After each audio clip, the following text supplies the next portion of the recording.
우리가 살아가면서 알 수 없는 일을 겪을 때가 있지요.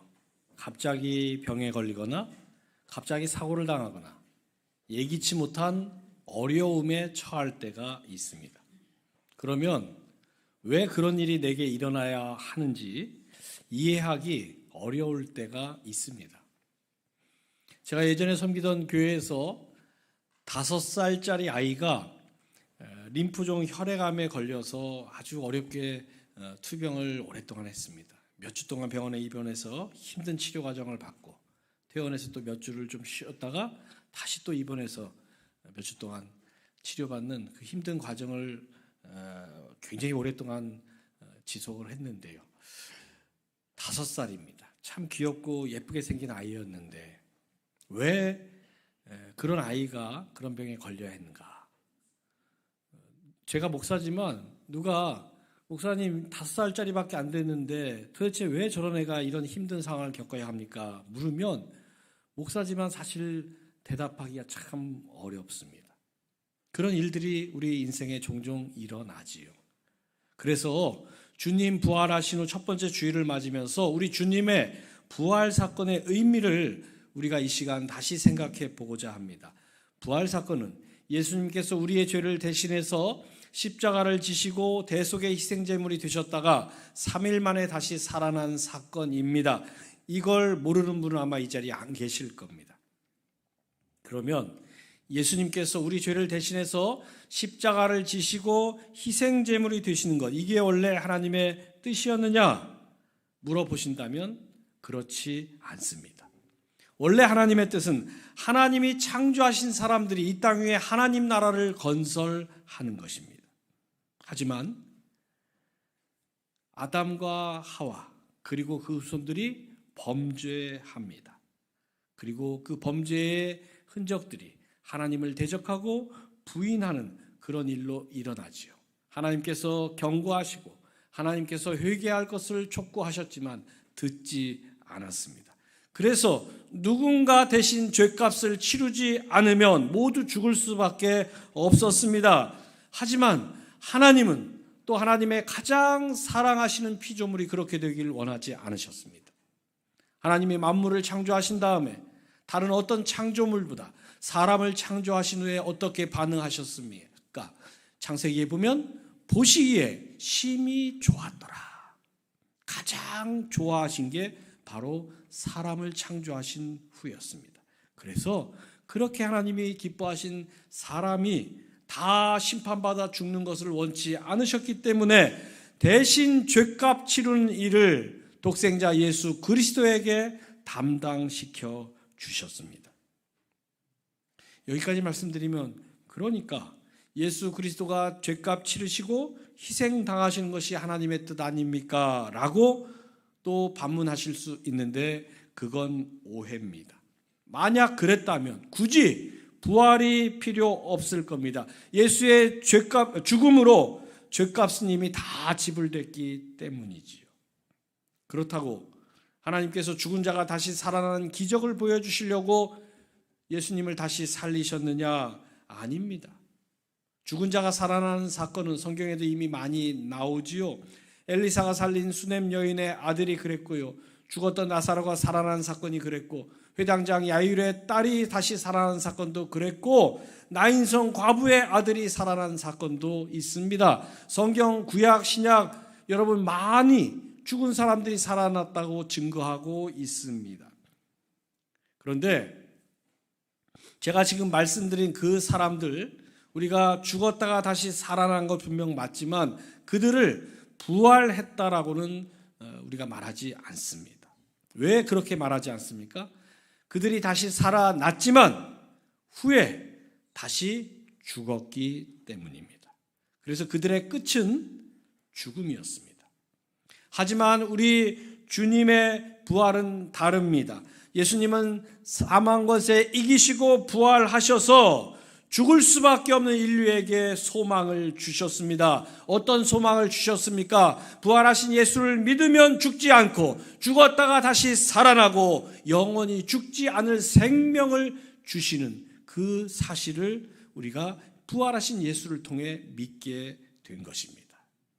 이걸 믿게 하시려고 예수님 부활 사건을 우리에게 주셨고, 이게 바로 하나님의 뜻인 것이죠. 예수님이 죄값 치르시고 십자가에 희생당하시는 게 하나님의 본 뜻이 아니라 그 사망 권세 이기고 부활하셔서 우리에게 영생을 주시는 그런 주님이 바로 하나님의 뜻인 겁니다. 그래서 우리 주님은 그걸 알고 계셨지요. 그래서 잡히시기 전날 밤 겟세마네 동산에서 그 유명한 기도를 하신 겁니다. 오늘 본문 39절을 보십시오. 내 아버지여, 만일 할만하시거든 이 잔을 내게서 지나가게 하옵소서. 그러나 나의 원대로 마시옵고 아버지의 원대로 하옵소서. 이 기도를 보면요, 예수님도 살고 싶으셨어요. 사람의 몸을 입고 오셨으니까. 여러분, 연세가 아무리 들어서 백수가 지난 어르신이라 할지라도, 병 때문에 너무너무 힘들고 고통받고 있는 사람이라 할지라도 살고 싶은 욕망은 우리의 본성입니다. 누구에게나 똑같습니다. 예수님도 육신을 입고 계셨기 때문에 정말 살고 싶으셨습니다. 그래서 그 잔이 내게서 지나가길 정말로 원하셨지만 결론은 어떻습니까? 내 뜻대로 마옵시고 아버지의 뜻대로 하옵소서. 본문 39절에서만 그런 게 아닙니다. 42절에서도 다시 한번 이렇게 구하시지요. 다시 두 번째 나아가 기도하여 이르시되 내 아버지여, 만일 내가 마시지 않고는 이 잔이 내게서 지나갈 수 없거든 아버지의 원대로 되기를 원하나이다. 예수님의 기도는 여기서 또 끝나지 않았습니다. 본문 44절을 보면요, 세 번째 같은 말씀으로 기도하신 후 이렇게 나오지요. 계속 기도하셨습니다.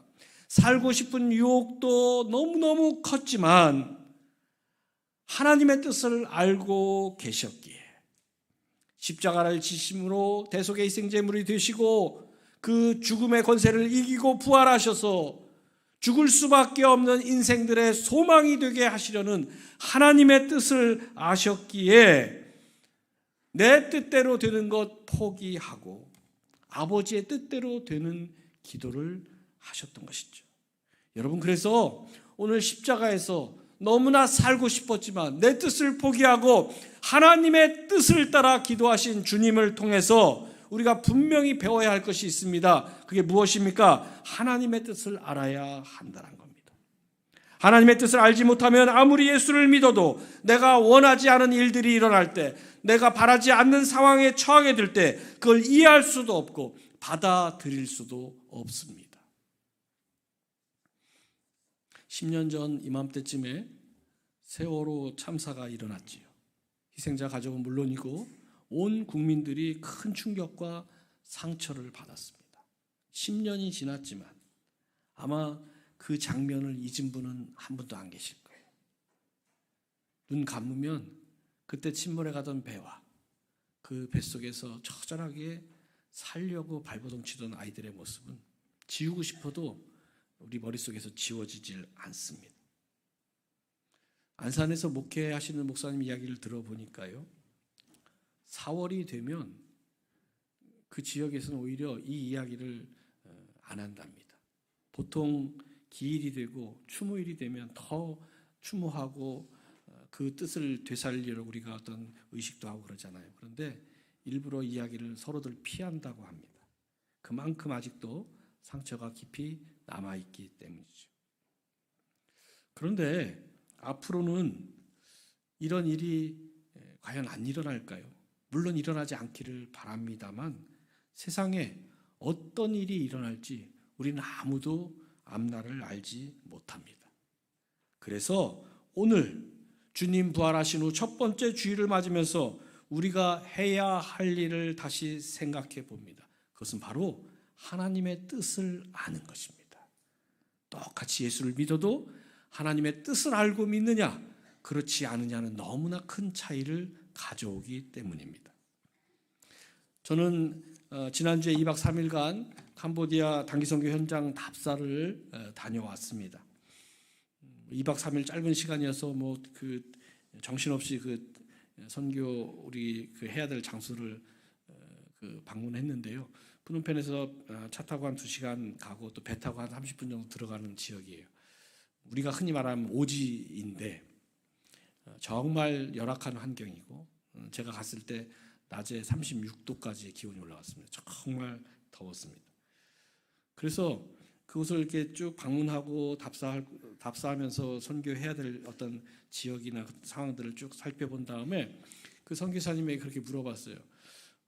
왜 하필 여기입니까? 왜냐하면 그 선교사님도 이 캄보디아 선교사로 파송받은 지 10년이 됐고요. 뭐 선교지가 거기만 있습니까? 아시아에만 해도 우리나라 인근에만 해도 얼마나 많은 나라들이 있어요. 그리고 그 캄보디아 내에서도 프놈펜이나 큰 도시들도 있는데 왜 하필 여기입니까? 그랬더니 그 선교사님 하시는 말씀이 이곳에도 복음이 필요하기 때문입니다. 딱 그 말씀을 하시는 거예요. 캄보디아는 작년에 선교 100주년을 맞았다고 합니다. 우리나라는 1984년에 선교 100주년을 맞았지요. 우리나라보다 한 40년 정도 복음이 들어간 시기가 늦은 나라인데 한번 되돌아보십시오. 40년 전 우리나라가 선교 100주년을 맞았을 때 그때 당시 이미 한국은 기독교 인구가 약 20% 정도가 됐습니다. 그런데 캄보디아는 선교 100년이 됐지만 지금 1%밖에 안 되는 기독교 인구가 있습니다. 100년 동안 어느 나라는 20%가 예수를 믿게 됐는데 고작 1%니까 맥이 빠지고 여기는 별로 가능성이 없어 보이구나 그렇게 포기하고 싶은 생각도 들 겁니다. 또 너무나 가난하고 너무나 덥고 너무너무 아직도 부정과 부패가 많이 심한 그런 나라입니다. 그런데도 10년 동안 그곳에서 사역을 하는 이유는 그 선교사님 하시는 말씀이 지내보니까 다른 걸로는 사실 별로 가능성이나 소망이 없어 보이는데 복음이 그곳을 변화시킬 거라는 믿음이 있어서 그 사역을 하고 계신다는 거예요.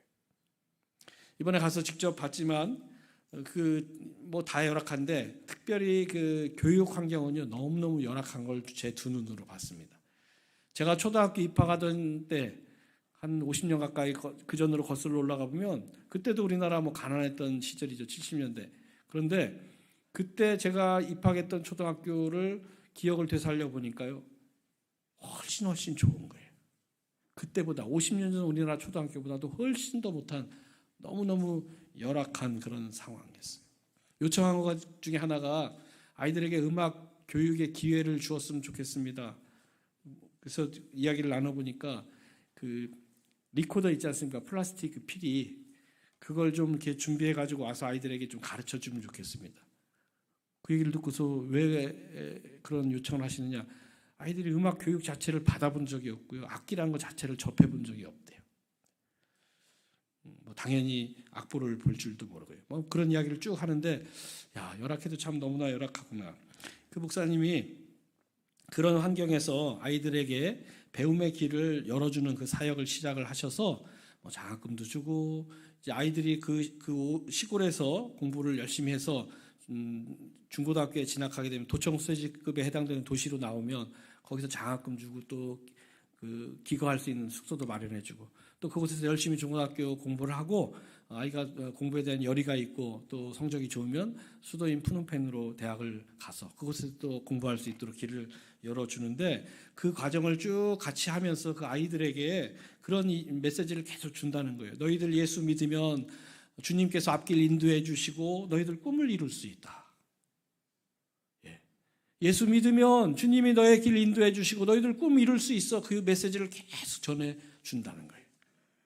그 이야기를 들으면서 한국교회 부흥을 이끄셨던 어느 목사님 이야기가 생각이 났습니다. 6.25 전쟁 끝난 후에 교회를 개척하셨는데 폐허가 된 이 나라 현실 속에서 너무너무 가난하니까 사람들이 병에 걸려도 치료할 약도 없고 병원도 없고 사람들이 배고파 굶주리고 있어도 먹을 게 없었던 그런 시절이었습니다. 그런 시절에 거리로 나가서 복음을 전하는데 전도를 하는데 병들고 굶주려 있는 사람들에게 무슨 메시지를 전할까? 그때 이 목사님이 그들에게 가장 필요한 메시지, 여러분 예수 믿으면 병이 낫습니다. 여러분 예수 믿으면 밥 먹을 수 있습니다. 그 메시지를 전했다는 거예요. 그랬더니 사람들이 몰려오기 시작했답니다. 그래서 그 교회가 정말 큰 교회로 성장을 했는데요. 나중에 이 목사님의 설교가 기복주의 신앙에 근거한 설교다 해서 많은 비판과 공격을 받았어요. 실제로 들어보면 기복주의적인 그런 요소들이 많이 있는 게 사실입니다. 이 목사님이 어느 신문과 인터뷰를 하면서 기자가 그 이야기를 물어봅니다. 그런 비판에 대해서 어떻게 생각하느냐. 자기도 알고 있다는 거예요.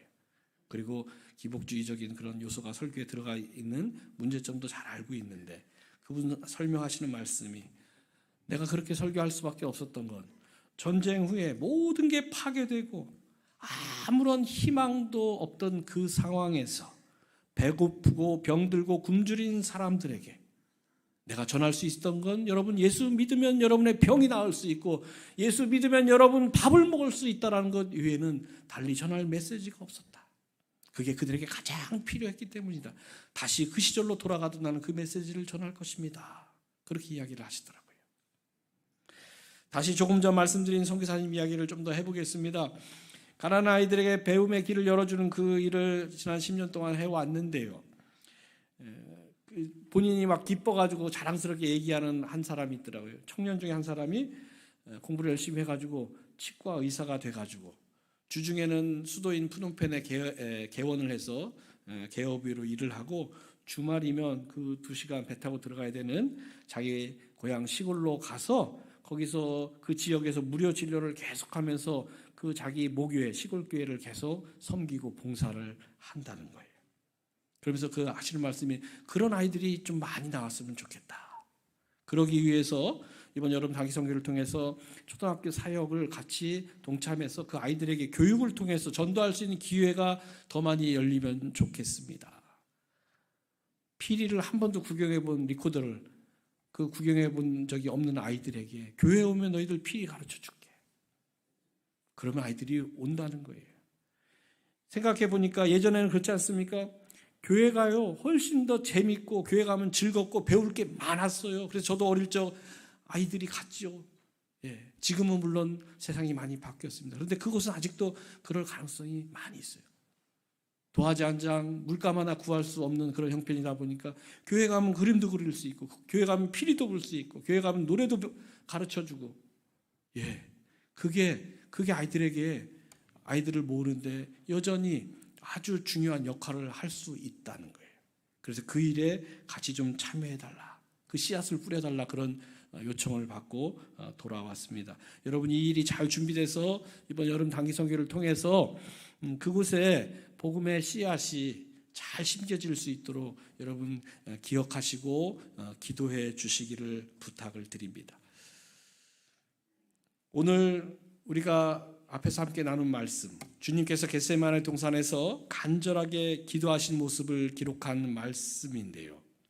우리 주님 무엇을 가장 간절하게 기도하셨습니까? 내 뜻이 아니라 하나님의 뜻이 이루어지길 간절하게 기도하셨죠. 여러분 이게 우리에게 아주 중요한 신앙의 교훈을 줍니다. 우리가 예수 잘 믿으려면 무엇이 필요하냐? 여러 가지가 필요한데요. 오늘 주님이 보여주신 것처럼 하나님의 뜻을 잘 아는 게 정말로 중요합니다. 그럼 어떻게 해야 우리가 하나님의 뜻을 알 수 있습니까? 우리 삶의 모든 것을 하나님의 시선으로 보는 것입니다.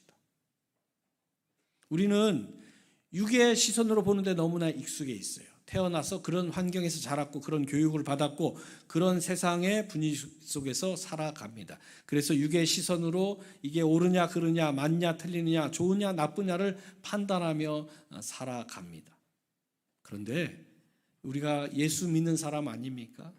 예수 믿는 사람은 시선이 달라져야 합니다. 육의 시선으로 보면 예수 믿는데도 믿지 않는 사람들과 똑같이 바라보고 똑같이 생각하고 똑같이 판단할 수밖에 없는 겁니다. 그래서 예수 믿는 사람이라면 새로운 시선이 있어야 하는데 그게 무엇이냐? 바로 하나님의 시선으로 바라보는 것이죠.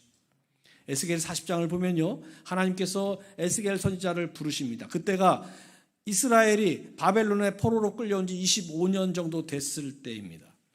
여러분 포로로 끌려온 지 한 25년 정도 됐다는 얘기는 무슨 뜻입니까? 사람들이 이제는 희망 대신 절망에 빠지고 이제 우리가 포로에서 해방되어서 고향 땅으로 돌아갈 수 있다는 가능성보다는 이제는 안 되는구나 자포자기하게 만드는 그런 시점쯤이라는 것입니다. 우리나라도 그랬습니다. 일제치하에서요 1930년대 중반 이후에 많은 친일 변절자들이 나옵니다. 지식인들 가운데. 그들에게 해방된 이후에 친일의 어떤 죄가를 물으면서 왜 변절했느냐 물었더니 많은 지식인들이 이구동성으로 그렇게 말합니다. 해방이 올 줄 몰랐다. 그런데 해방이 올 줄 몰랐다 생각한 그 후로부터 불과 5년, 10년 뒤에 해방이 됐지요. 이스라엘이 그런 상황이에요. 25년이 되니까 이제 우리가 고향으로 돌아가는 건 불가능하구나. 이제 우리가 해방되어 고향 땅에 귀환하는 것은 다 포기해야겠구나.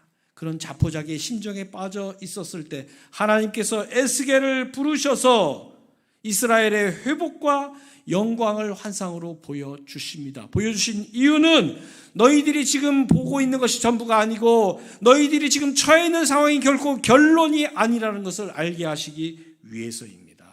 그러니 육의 시선으로 바라보지 말고 하나님의 시선으로 바라보라는 것입니다. 그래서 에스겔 40장 4절에서 이렇게 말씀하시지요. 인자야 내가 내게 보이는 그것을 눈으로 보고 귀로 들으며 내 마음으로 생각할지어다. 여러분 하나님의 뜻을 알고 싶으십니까?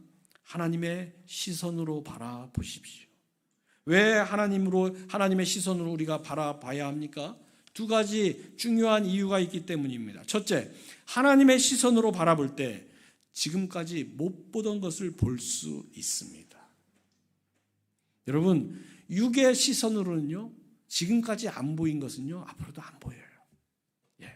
이제 경험할 만큼 경험했잖아요. 살아볼 만큼 살아봤잖아요. 배울 만큼 배웠잖아요. 그런데도 안 보이는 것은요, 더 이상 안 보이는 겁니다. 새로운 것을 보려면 어떻게 해야 됩니까? 하나님의 시선을 가져야 합니다. 그리고 하나님의 시선을 가지면 이제껏 못 보던 것을 볼 수 있게 됩니다. 요셉이 그랬습니다. 그가 총리가 된 다음에 형들이 식량 구하러 애굽에 왔잖아요.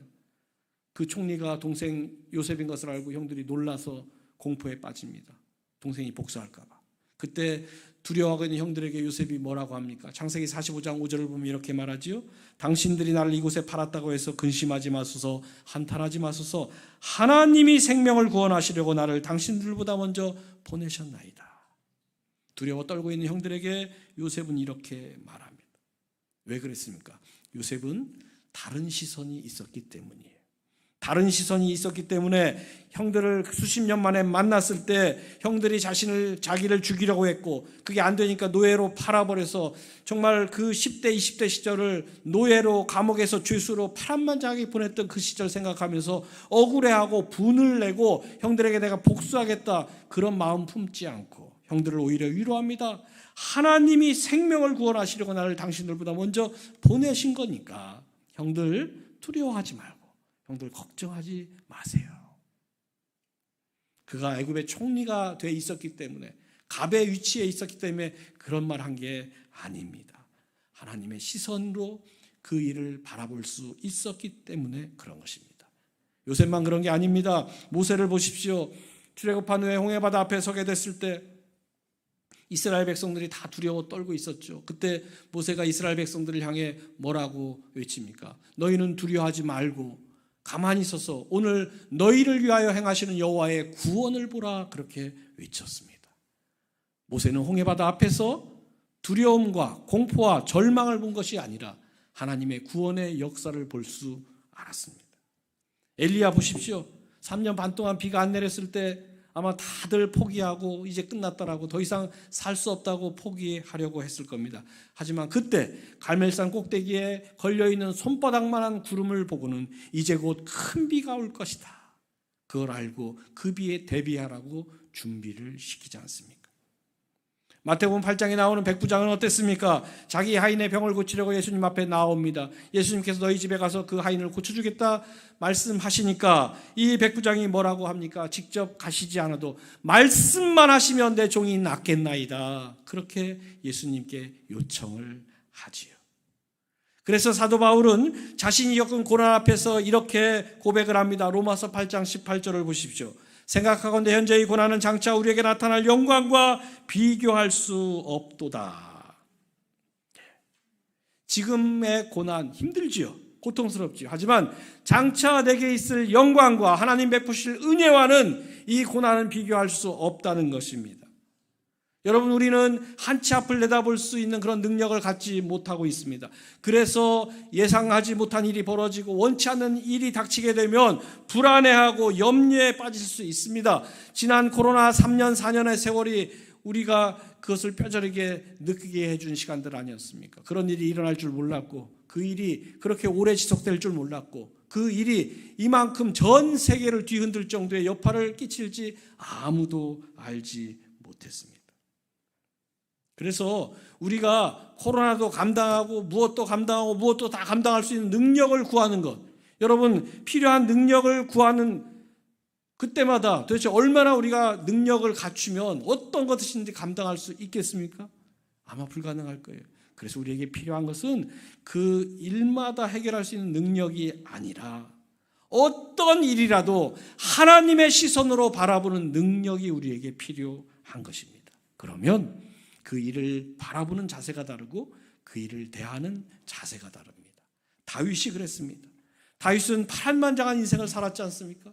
그 중에서도 가장 기가 막혔던 일, 아들 압살롬이 반란을 일으켜서 아비를 죽이고 왕권을 빼앗겠다라고 반란을 일으켰을 때 신발도 신지 못한 채 허둥지둥 참담하게 도망을 가야 했죠. 얼마나 비참했겠습니까? 그런데 그런 상황에서도 다윗은 시편 3편 6절에서 이렇게 고백을 합니다. 천만이 나를 에워싸 진친다 하여도 나는 두려워하지 아니하리이다. 이건요, 그냥 허풍이나 큰 소리가 아니에요. 자신의 삶을 통해 체험한 고백입니다.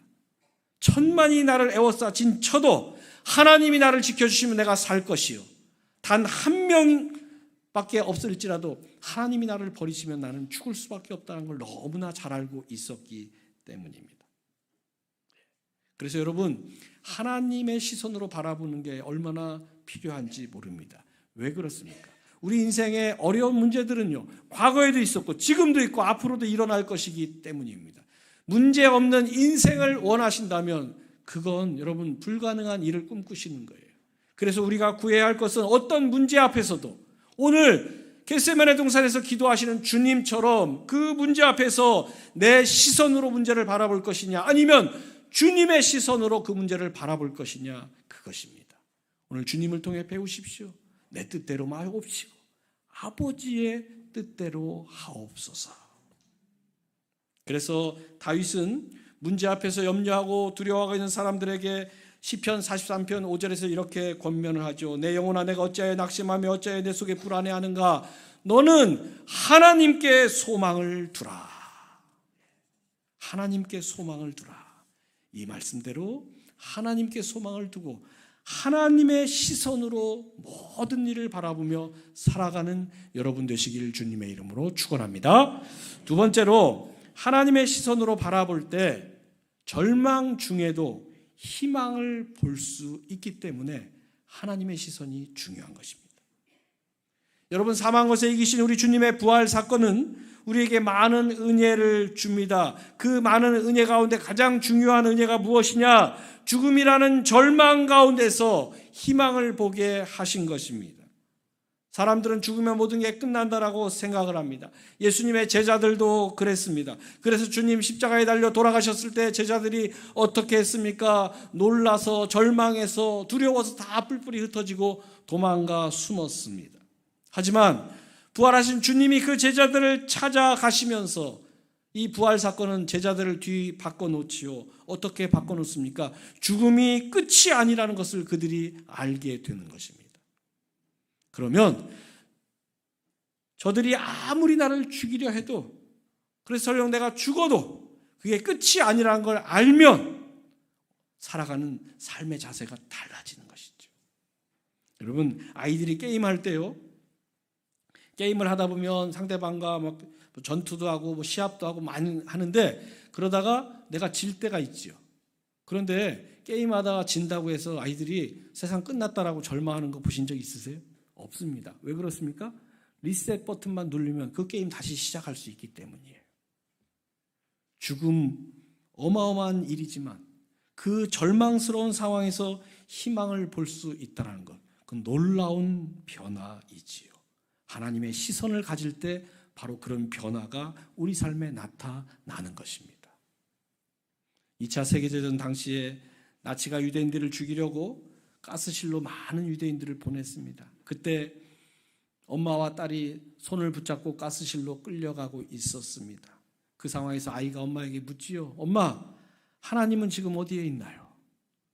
공포스러운 마음으로 엄마에게 질문했을 때 그 엄마가 이렇게 대답합니다. 얘야, 하나님은 지금 우리와 함께 걷고 계시단다. 그렇습니다.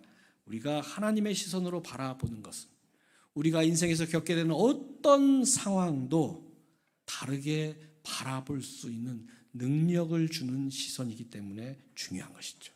다윗 보십시오. 목동 시절에 사자나 곰과 그가 싸운 적이 있지 않습니까?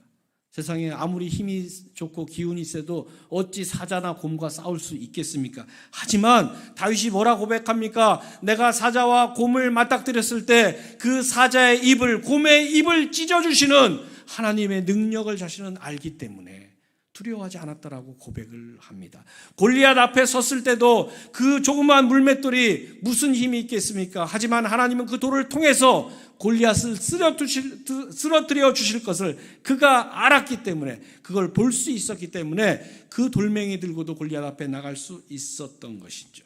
그래서 다윗은 그런 경험이 너무나 많은 사람이기 때문에 하나님의 자녀들, 특별히 넘어져 있는 하나님의 자녀들에게 이렇게 권면을 합니다. 시편 31편 24절에서 이렇게 위로하고 권면을 하죠. 그는 넘어지나 아주 엎드러지지 아니함은 여호와께서 그의 손으로 붙드심이로다.